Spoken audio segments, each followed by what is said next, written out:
While the Trump administration has attempted to place the blame for the coronavirus and its spread on China, a recent survey from the Associated Press found that the majority of Americans say they blame the U.S. government for the current crisis that has impacted millions across the country. And that sentiment is coming from both sides of the aisle. So joining me now is Rick Sanchez, host of the News with Rick Sanchez.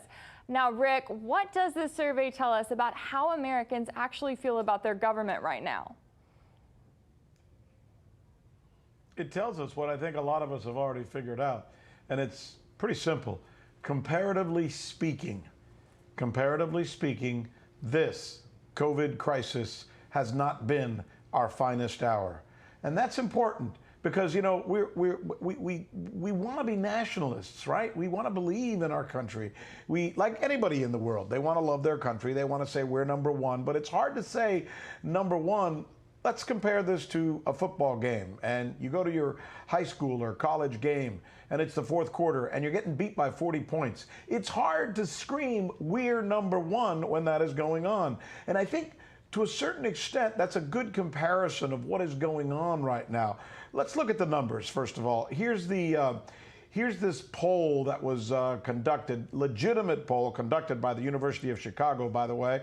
I've gone through and looked at much of what their numbers were to come up with these conclusions. They're essentially asking the American people, who do you blame for the COVID-19 crisis in America? And 56% say it's the U.S. government. So listen, these are Americans saying, it's our government. We did this, right? You're holding a mirror to yourself. That's significant. 47% other governments and 39% the World Health Organizations. Now, let's break it down between Democrats and Republicans, and this gets even more interesting. Okay, Democrats are 80%, or roughly 80%, they're at 79. Well, that's what you would expect, right? Because usually when you ask whoever is not in office and you are the opposing party, you're going to be critical. So Democrats, of course, since the Republicans are in the White House and in Congress, are going to argue, and in the Senate, I should say, are going to argue, oh yeah, see, the government's messing things up. But look at the number with the Republicans. Usually that number would be somewhere around 20%, but we're seeing a number with Republicans at 38%. Almost 40% of Republicans are saying, yeah, our government has not done a very good job with this. And that's significant. It's important.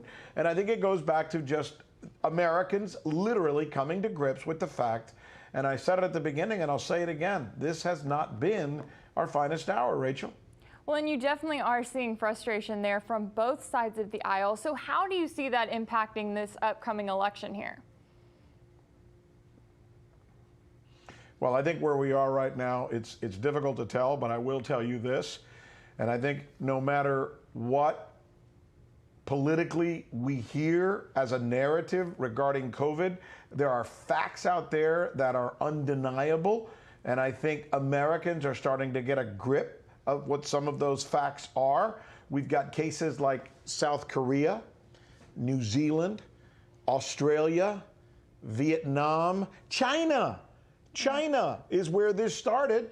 And there has been an emphasis on placing the blame on China, but if you look at what China has done statistically, I mean, some of the latest numbers we got from China is, listen to this, on the 17th of September, China reported 41 cases of coronavirus. 41 cases of coronavirus. I think, what are we up to right now? I took some notes on this. We're up to, in the United States, we got 50,000 a day. Yeah. I mean, let's suppose the Chinese are exaggerating. It wasn't 41, it was 4,100 or 4,100. Let's suppose it was 4,000. Still, you're comparing that to 50,000. I mean, right now, and these numbers, again, steep numbers, we are, you've probably heard this before, 5% of the world's population, but we account for 30% of the world's coronavirus cases.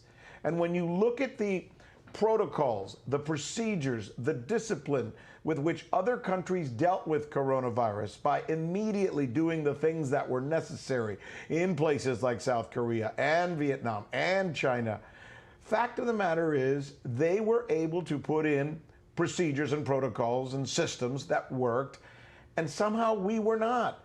You can blame it on Trump, you can blame it on the Democrats, you can blame it on whoever you want to blame it on, but the fact of the matter is we didn't.